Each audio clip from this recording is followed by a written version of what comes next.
Good morning friends. कैसे हैं? उम्मीद है बेहतर होंगे और अपने पढ़ाई को बेहतरीन तरीके से कर रहे होंगे। तो आपकी पढ़ाई को और बेहतर बनाने के लिए हम नीतीश सर आपको मदद करने के लिए यहाँ पर पहुँचे हैं। ठीक, और इस ऑनलाइन की दुनिया में आपका और हमारा संपर्क और संबंध ही बना रहेगा। ठीक, तो आज की क्लास में हम लोग पढ़ेंगे मॉडर्न इंडिया, आधुनिक भारत। और आधुनिक भारत के बारे में देखा जाए तो अक्सर हम लोग पढ़ते हैं कि भारत में यूरोपीय कंपनियों का आगमन, जैसा कि हेडिंग में डाले गए हैं, भारत में यूरोपीय कंपनियों का आगमन। और हम लोग इसमें पढ़ते हैं पहले से कि पुर्तगाल का आगमन 1498, ब्रिटेन 1600, डच 1602, डेनिश 1616, फ्रांसीसी 1664 और स्वीडिश 1731 ईस्वी को भारत में आए थे और यहाँ पर व्यापार करने लगते हैं और व्यापार करते हैं। ब्रिटिश हमको गुलाम बना देते हैं। इस सभी की सभी बातें हम लोग पढ़ते हैं और जानते हैं। और हम लोग क्या करते हैं कि यहीं से शुरू करते हैं कि इसको रटते हैं कि पुर्तगाल कब आया, ब्रिटिश कब आए, डच कब आए, और हम रटते हैं और हमको लगने लगता है कि ये हिस्ट्री है। हिस्ट्री एकदम लेंदी सब्जेक्ट को लेट रटिए, को रटना है, और हमको लगने लगता है कि हिस्ट्री बोरिंग है और हम लोग इसको पढ़ना नहीं चाहते। परंतु क्या आप ही सोच के बताइए कि ये जो महाशय लोग आए हैं कहाँ से? यूरोप से। क्यों आए? आने के पीछे कुछ ना कुछ वजह होना चाहिए कि नहीं? आखिर मान लीजिए आप ही घर में, आप किसी घर में क्यों जाते हैं, अथवा आपके घर में कोई क्यों आता है, तो उसके पीछे कुछ ना कुछ उसका उद्देश्य होता है, तभी वो कोई ना कोई आपके घर आता है अथवा आप किसी के घर जाते हैं। तो उसी प्रकार इन लोगों का भी तो कुछ ना कुछ उद्देश्य होगा। इसे देखते हो ना, जिस प्रकार अगर आपके घर में कोई बार बार एक ही मेहमान आ रहा है, इसका मतलब यह नहीं है कि आप उसका बहुत बढ़िया से स्वागत कर रहे हैं। इसका मतलब यही आ रहा है, हो भी सकता है कि वह आपकी जिंदगी बर्बाद करने वाला हो, आपका शादी करा के। ठीक उसी प्रकार ये जब बार बार आ रहे हैं, इसका मतलब यह नहीं है कि यूरोप के लोग भारत में बहुत बेहतर हैं। अब भारत उनके लिए बेहतर कर रहा है और वे भारत से बहुत संतुष्ट है, भारत अच्छा है और ये लोग भी बहुत अच्छे हैं, आ रहे हैं। तो अगर ऐसा सोचते हैं तो आप गलत सोचते हैं, क्योंकि ये आ रहे हैं और इनका उद्देश्य बन जाएगा भारत को अधीन करना। तो हम लोग पहले ये जानेंगे कि आखिर ये आए क्यों। जैसे अगर कोई आता है तो उसके पीछे कुछ उद्देश्य होता है, तो ये भी आ रहे हैं। और भी देखिए कब आ रहे हैं, 1498, 1600, 1602, 1616, 1664। आप सोचिए कि ये जो 1498 ईस्वी में पुर्तगाल आया है, इससे पहले क्यों नहीं आया? इससे पहले 13 समझ आना चाहिए था, 12 समझ आना चाहिए था, या 1000 आना चाहिए था, लेकिन नहीं, यह इसी समय आया। तो इसके पीछे कुछ ना कुछ वजह होगा। और जब हम पढ़ रहे थे हम भी इस चैप्टर को, तो हम ये बात सोचे, और जब हम सर से पूछे ना कि सर ये इसी समय क्यों आए, कुछ तो वजह होगा, तो सर ने हमको डांट कर चुका दिया कि बैठिए, ये साइंस नहीं है, यह इतिहास है, और इसमें जो कह दिए उसको याद करो, रट लो। और जिस कारण हमको ये रटने में हमको बोरिंग लगने लगा और हमें हिस्ट्री अब उबाऊ लग रहा था, हमें मन नहीं करता हम इसको पढ़े। और हुआ क्या कि हम इसी तरह रट रहे थे, लेकिन अचानक का कि एक बुक पढ़े, और बुक पढ़े ना तो उसमें इसके कारण बताए गए थे, और जब हम जाने तो हम जानकर अचंभित रह गए कि ये इसमें कह रहे सर कि ये साइंस है कि इसका कोई वजह होगा, जबकि इसका भी वजह इतना महत्वपूर्ण था जो कि हम जानकर आश्चर्य हो गए। और हमें लगा कि जिस तरह हम इसको बोझ को ढूंढ रहे हैं, उसी तरह हमारे और भी दोस्त होंगे जो इससे परेशान होंगे, और वो भी सोच रहे होंगे आखिर ये क्यों आ रहे हैं इसी समय, 1400 में पुर्तगाल क्यों आया, ब्रिटिश क्यों आया, ये क्यों आया, कुछ तो वजह होगा। तो इसी को आपको भी मदद करने के लिए हमने क्या किया कि सोचे कि इस वीडियो को बनाते हैं ताकि आप भी इस बात को बेहतर से जान जाइए। ठीक है, तो देखिए क्यों आए। देखिए हम लोग ये पढ़ते हैं कि ये लोग आए और पुर्तगाल भारत से व्यापार करने लगा, ब्रिटेन भारत से व्यापार करने लगा, बल्कि यह गलत बात है। जबकि अगर देखें हम कि एशिया और यूरोप, एशिया और यूरोप के बीच जो व्यापार है ना, बहुत पुराने समय से चल रहा है, यूनानियों के जमाने से। कब से? यूनानियों के समय से। अगर प्राचीन काल में देखो तो उस समय से ही भारत में क्या चल रहा था? भारत और यूरोप का व्यापार चल रहा था, यानी भारत कनेक्ट था यूरोप के बहुत सारे देशों से और बेहतर तरीके से व्यापार हो रहा था। एशिया में भारत है। और देखिए इसी तरह केवल यूरोप से नहीं है, बल्कि वह दक्षिण पूर्व, किधर? दक्षिण पूर्व एशिया। अगर हम आपको एक चित्र बना दें यहाँ पर इस तरह से कि मान लीजिए ये इतना में क्या है? एशिया है, और यहाँ पर क्या है? यूरोप, और यहाँ पर हम लोग का अपना देश क्या है? इस रूप में बनाते हैं भारत, नीचे वाला।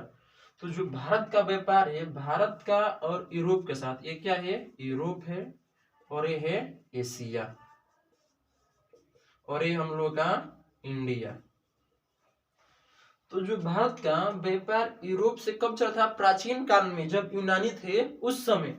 और उस समय दक्षिण पूर्व, दक्षिण ने पूर्व नहीं, तो पूर्व के जो देश हैं, इन देशों के साथ, इंडोनेशिया के साथ, थाईलैंड के साथ, जापान के साथ, इन सभी के साथ क्या कर रहा था? पहले से भी व्यापार भारत कर रहा था प्राचीन काल से। मध्य काल में इधर पूर्व के साथ करने लगा। मतलब जब व्यापार पहले ही से चल रहा था, तो फिर क्यों हुआ कि हम लोग इन्हीं को अधिकांश महत्व देते हैं, इनको नहीं देते हैं? कुछ तो वजह होगा। और परंतु सबका मेन कारण ही ना कि जो व्यापार चल रहा था ना, ये हो रहा था स्थल मार्ग से, स्थल मार्ग। और ये स्थल मार्ग था कुश्तनतुनिया,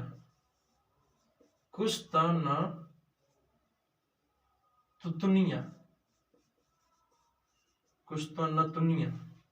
इसी यही एक स्थल मार्ग था जिससे क्या हो रहा था कि भारत के साथ यूरोप भी व्यापार कर रहे थे, और इस दक्षिण पूर्व एशिया, ये सभी व्यापार इसी मार्ग से यूरोप के लोग, यूरोप के जितने सारे थे, इस मार्ग से कर रहे थे लंबे समय से। ठीक, मतलब कब? 1498 से पहले तक। हुआ यह कि इसमें एक समस्या आ गया, और इस समस्या में भी एक बहुत महत्वपूर्ण है वो बात बता रहे। देखिए जब व्यापार हो रहा था ना, एक मिनट और समझाते हैं। जब भारत और यूरोप के बीच व्यापार हो रहा था, कब? 1498 से पहले। तो उस समय एक था कि जो भारत था ना, भारत पर मुख्य रूप से जो व्यापार कर अधिकार रखे थे कि भारत के जो माल था, पदार्थ था, उसको खरीदते थे अरब के लोग, यानी उसको खरीदते थे अरबी व्यापारी। और ये अरबी व्यापारी क्या करते थे कि भारत के सामान को खरीद कर, और ये लोग यूरोप में ना बेचते थे, बल्कि यूरोप में एक और शहर है इटली, सॉरी एक देश है इटली, और इस इटली का यूरोप पर क्या था? एकाधिकार था लगभग पूरे यूरोप पर, और इसका भूमध्य सागर पर भी। तो अरब के जो व्यापारी थे वह सामान खरीदते थे भारत से। भारत सामान बेचा किसको? अरब को। अरब वाले बेचते थे इटली के व्यापारी को, और इटली के व्यापारी बेचते थे इस सामान को पूरे यूरोप में। जिसका होता क्या था ना कि जो माल था, जो वस्तु था, उसका कीमत भारत में कम था, लेकिन यूरोप पहुंचते पहुंचते बहुत बढ़ जाता था। है होता था, क्योंकि कई आदमी खरीदेंगे तो सोचते हैं, जो बीच में आएंगे सोचेंगे कि हमारे कुछ मुनाफा हो, तो व्यापार कर रहा है। तो इस तरह का होता, सामान का कीमत बढ़ जा रहा था। फिर भी यह जो व्यापार था ना एशिया, भारत और यूरोप के बीच, ये व्यापारियों के लिए बहुत लाभदायक था, बहुत ही लाभदायक। व्यापार मजे से चल रहा था, ठीक। और लेकिन यहीं पर एक हो गया, समस्या आ गया। इसी समय ये जो हो रहा था ना, तो कब? इस समय जब व्यापार हो रहा था पहले, तो उस समय यूरोप, इसको जरा हम क्लीन कर देते हैं, उस समय यूरोप का आधुनिक काल चल रहा था। उस समय जो यूरोप है और जो भारत है, इसको समझ लेते हैं। यूरोप का चल रहा था आधुनिक काल,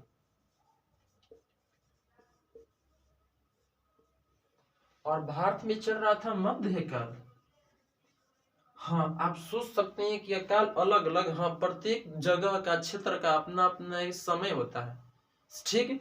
जो काल समय बदलता है, यूरोप में मध्यकाल कभी और था, भारत में मध्यकाल कभी और, यूरोप में आधुनिक काल कभी और, भारत में आधुनिक काल कभी और। यह हम लोग समय की गणना उस क्षेत्र के विकास के आधार पर बताते हैं और इसकी गणना इतिहासकारों ने बेहतर की है।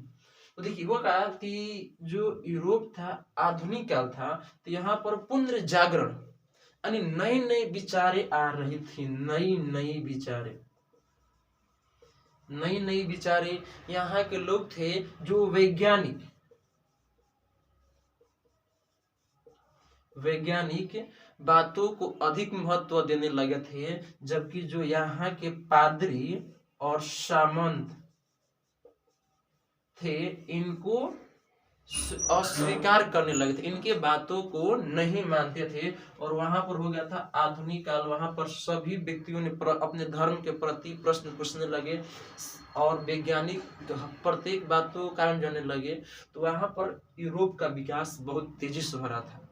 परंतु उसी समय भारत में था मध्यकाल, और मध्यकाल में भारत का एक सबसे महत्वपूर्ण जो साम्राज्य था वह था मुगल साम्राज्य। मुगल साम्राज्य का अपना चरम उत्कर्ष पर था, एकदम वैभव विकास कर रहा था। और उस समय मुगलों का यहाँ पर का था साम्राज्य था। और मध्यकाल में भारत बहुत ही संपन्न देश था, इसके पास पैसा समृद्धि हर चीज था, और यूरोप के लोगों में इस सब का अभाव था। तो यहाँ के लोग चाहते थे कि हर हाल में हम कहाँ जाए, भारत जाए और भारत के साथ व्यापार करें, भारत साथ व्यापार करे। ये पूरे यूरोप के लोग क्या थी, तमन्ना इच्छा थी कि हमको उस चमत्कार, क्योंकि उस समय भारत बहुत समृद्ध था और उस समय भारत को सोने की चिड़िया कहते थे। तो यहाँ के यूरोप के लोग चाहते थे कि हम उस चमत्कारी उस सोने के देश में जाए और वहां पर व्यापार करें। ठीक है, इन लोगों की ख्वाहिश थी। जैसे आज के लोग हो गया है कि हम कहीं जाए अमेरिका आज के समय में विकसित देश है, तो वहां पर लोग चाहते हैं कि हम अमेरिका जाए, वहां पर घूमें, वहां पर रहे, व्यापार करें। तो उसी प्रकार पहले यूरोप के लोग चाहते थे कि हम भारत आए और यहाँ पर व्यापार करें, और ये व्यापार करते थे स्थल मार्ग कुस्तुतुनिया से। परंतु समस्या ये हो गया कि व्यापार चल ही रहा था, लेकिन बीच में तुर्की ने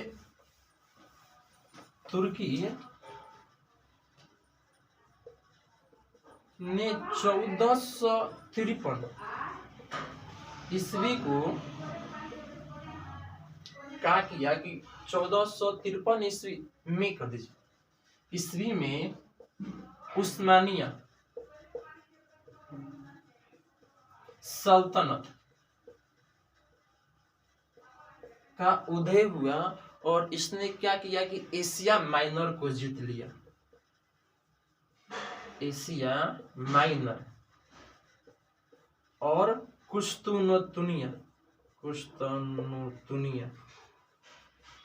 ये जो स्थल मार्ग था, इस स्थल मार्ग को, ये एशिया माइनर मतलब तुर्की का कुछ भाग एशिया में आता है और कुछ भाग यूरोप में पड़ता है, और यही ज्वाइंट था। मान लीजिए इस रूप में अगर हम बनाते हैं, यहाँ पर ये एशिया और यहाँ पर ये यूरोप, तो यहाँ पर ये स्थल मार्ग था जिसके माध्यम से यूरोप के व्यापारी भारत आते थे व्यापार करने के लिए। और यहीं पर है तुर्की का क्या है कि कुछ भूभाग यूरोप में पड़ता है तो कुछ भूभाग एशिया में पड़ता है। और यहाँ पर ओटोमन साम्राज्य उस्मानिया सल्तनत का विकास हुआ और इसने अपने साम्राज्य को बढ़ाना आरंभ कर दिया, और इस तरह का किया कि पूरे क्षेत्र पर इतना पर कब्जा कर लिया। यह पूर्वी यूरोप और एशिया के बहुत सारे भागों पर इस सब पर कब्जा कर लिया था। और कब्जा करने के बाद यहाँ पर क्या हुआ कि अब यूरोप के व्यापारियों को इधर आने पर पाबंदी लगा दिया। यूरोप के बहुत सारे व्यापारी जो नए नए देश के रूप में थे, वहां पर क्या लगा दिया था, पाबंदी। और इसमें एक और था जेनेवा और वेनिस।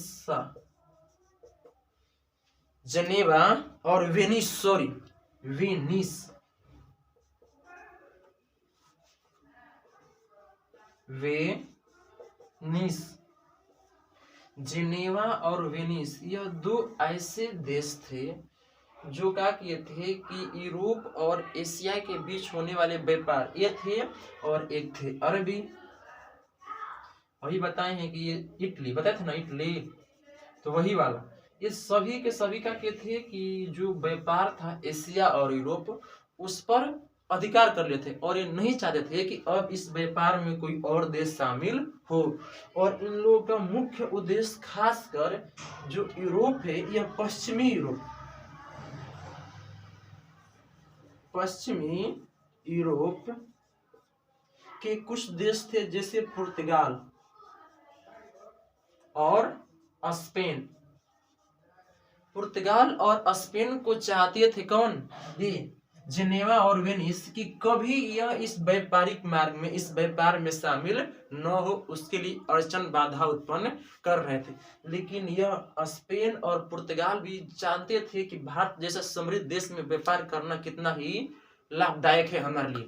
तब उन्होंने देखे कि व्यापारिक जो मार्ग है इस पर तो तुर्की का कब्जा हो गया है और ये दोनों भी हम पर क्या कर रहे हैं? विरोध कर रहे हैं और हमें उस मार्ग से व्यापार करने का नहीं देंगे। अब इन लोगों ने सोचे कि हमें तो व्यापार करना ही करना है, हम भारत जाएंगे, वहां पर व्यापार करेंगे, उस सोने की चिड़िया समृद्ध देश, चमत्कारी देश के साथ में व्यापार करना है हर हाल में। और जब इनके अंदर ये दिल्ली इच्छा थी तो सोचे कि अगर हम कर सकते हैं तो ये लोग ये रास्ता रोके हैं, एक रास्ता रोके हैं, हम किसी दूसरे रास्ते से क्या करें? भारत पहुंचे और हम लोग उस रास्ते से क्या करेंगे? व्यापार करेंगे। जिस कारण हुआ क्या कि पुर्तगाल और स्पेन ये दो देश अन्य एक नया क्या कर सकते हैं कि नया और सुरक्षित नए मार्ग की खोज तलाश करने लगे ताकि हम भारत पहुंचकर व्यापार करें।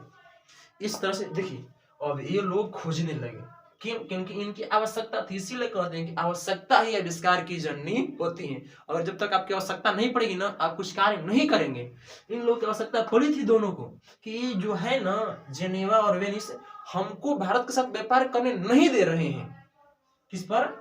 स्थल मार्ग से, क्योंकि उस पर तुर्की जो देश था उस कुस्तुतुनिया कहाँ है जी, मिटा दिए हैं, सॉरी, कुस्तुतुनिया पर क्या कर लिया है? कब्जा कर लिया है। और ये सभी क्या किए हैं कि उस व्यापार पर अपना अधिकार कर लिए हैं और नहीं चाहते हैं कि इस व्यापार में नए देश शामिल हो, क्योंकि अगर ये शामिल होते तो इनका मुनाफा घटता, इसीलिए रोकते थे कि यह व्यापार न करे, परंतु इनको करना था। इसीलिए इन्होंने सोचे कि हम क्या करें? नए मार्ग की खोज करें और उस चमत्कारी देश भारत तक पहुंचे और व्यापार करें, क्योंकि उस समय भारत में मुगल साम्राज्य का विकास था, एकदम विकास था, समृद्धि था, सोना चाहिए था, इसीलिए चाहते थे। और इसी दौर में हुआ क्या कि यूरोप के बहुत कुछ देशों में भौगोलिक खोज आरंभ हो गई और भौगोलिक खोजों का केवल एक उद्देश्य था कि चमत्कारी और समृद्ध देश भारत तक पहुंचा जाए। इसी क्रम में हुआ क्या कि एक बार्थोलोम्यू डियाज नाम का एक नाविक था। कौन था? Bartholomew Diaz.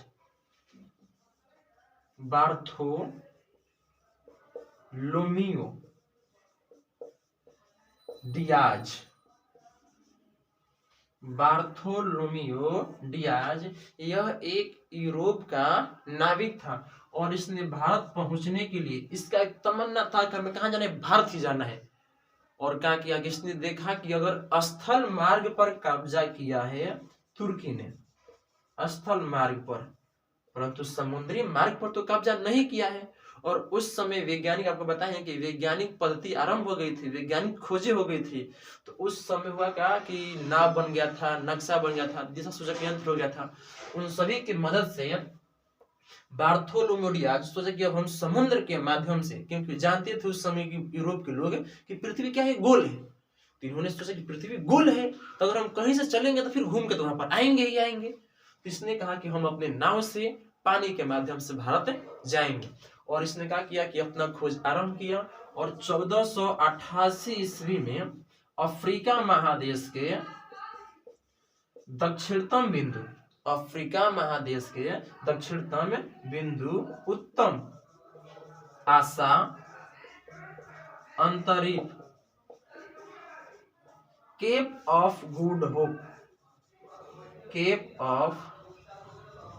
गुड होप की खोज की, वहां पर समुद्र के माध्यम से पहुंचा। और जिस कारण हुआ क्या कि यह खोज भारत तक पहुंचने के लिए एक बहुत ही वरदान साबित हुआ। इसके बाद स्पेन, आपको बताया था दो देश, पुर्तगाल और स्पेन। स्पेन का भी एक नाविक था जिसका नाम था क्रिस्टोफर कोलंबस। इसका भी उद्देश्य यही था कि हम उस चमत्कारी समृद्ध देश भारत को पहुंचे और वहां पर व्यापार करें। परंतु क्या हुआ कि भारत की खोज करने के चक्कर में, क्योंकि पृथ्वी गोल है और इसको लाइक हम इधर से चलेंगे तो भारत पहुंच जाएंगे, लेकिन वो उल्टा दिशा में चला और कहाँ पहुंच गया, वो अमेरिका। और क्रिस्टोफर कोलंबस ने सर्वप्रथम अमेरिका महादेश की खोज 1492 ईस्वी में किया। 1492 ईस्वी में किया। और उसके बाद स्पेन का हो गया क्रिस्टोफर कोलंबस। उसके बाद जो पुर्तगाल है, पुर्तगाल का एक नाविक था वास्को डी गामा। इसने क्या किया कि यूरोप से अपने देश पुर्तगाल से बार्थोलोम्यू डियाज तक खोजे गए स्थान उत्तम आशा अंतरी पाया और वहां पहुंच गया अफ्रीका में। और अफ्रीका में एक भारत के व्यापारी गए थे अब्दुल मजीद। उसी अब्दुल मजीद के माध्यम से वास्को डी गामा भारत पहुंचा। और भारत के राज्य केरल, कहा, केरल के कालीकट बंदरगाह तक सबसे पहले वास्को डी गामा ने समुद्री मार्ग से अपने नाव पर बैठकर वास्को डी गामा भारत पहुंचा। और इसीलिए हम लोग कहते हैं कि 1498 ईस्वी में वास्को डी गामा ने भारत पहुंचने वाले समुद्री मार्ग का खोज किया, ना कि भारत का। क्योंकि भारत का खोज कब किया गया अथवा भारत के बारे में लोग कब से जानते हैं, इसके बारे में जानकारी किसी को नहीं है। क्योंकि प्राचीन काल में भारत की देखते हैं प्रमुख सभ्यता सिंधु घाटी सभ्यता कितने वर्षों के पुरानी, कितने हजार साल पहले की है और उसका अस्तित्व था। तो इस नहीं पता चलता है कि भारत कब से अस्तित्व में है, इसका भी प्रमाणित साक्ष्य प्राप्त नहीं है। इसीलिए क्या कहते हैं, वो कोई कह देता है कि वास्को डी गामा भारत का खोज किया, लेकिन आप उसको समझाइए कि नहीं भाई, आप बढ़िया से जरा पढ़िए और आप बढ़िया से जाने होते कारण खोजने का, तो आप बताते कि वो भारत का नहीं। क्योंकि भारत के बारे में उसको तो पहले पता था कि हमें भारत जाना है, तो उसको खोज कैसे कर सकते हैं। खोज मतलब जिसके बारे में कोई जानता ना हो और आप पहली बार उसके बारे में बताए हो तो कहलाता है खोज। लेकिन भारत के बारे में तो लोग जानते थे, यहाँ के आने के लिए लालायित थे कि हम भारत पहुंचे और व्यापार करें। तो इसने क्या किया था, भारत पहुंचने वाले समुद्री मार्ग की खोज 1498 ईस्वी में वास्को डी गामा किया था। अफ्रीका में आया और भारत के एक व्यापारी अब्दुल मजीद के माध्यम से, उसकी मदद से भारत के राज्य केरल पहुंचा। और केरल के एक बंदरगाह था कालीकट, और इसी कालीकट बंदरगाह पर राजा जमोरिन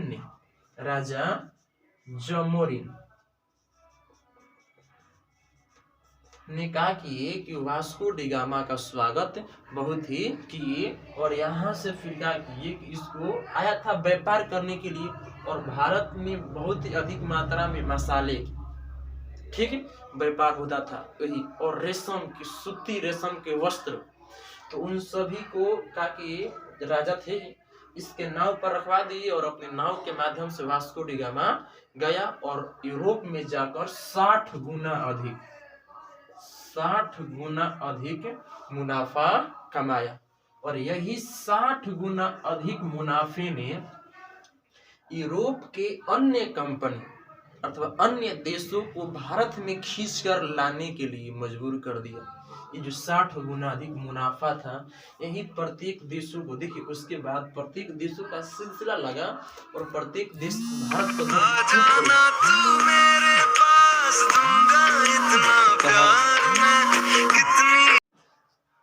कारण यूरोप के बहुत सारे देश यहाँ पर आने लगे। और इस कारण हुआ क्या कि एक के बाद एक, पहले पुर्तगाल आया, ब्रिटेन, डच और इस तरह सभी के सभी देश कौन लगे कि भारत आने लगे, भारत से व्यापार करने लगे। और अब इसके बाद के जो कहानी है हम लोग देखेंगे कि पुर्तगाल कैसे आया और अपना व्यापार कैसे किया, फिर ब्रिटेन कैसे यहाँ पर आए और अपना व्यापार किए और भारत पर अपना अधिकार कर लिए, भारत को अपना उपनिवेश बना लिए। ये सब कैसे, ये लोग हम लोग देखेंगे हम लोग अगले क्लास में। आज हम लोग इतना ही आज के लिए बस। और अगर आपको वीडियो अच्छा लगा हो तो please like, share and subscribe कीजिए। आज के लिए इतना ही, धन्यवाद, जय हिंद।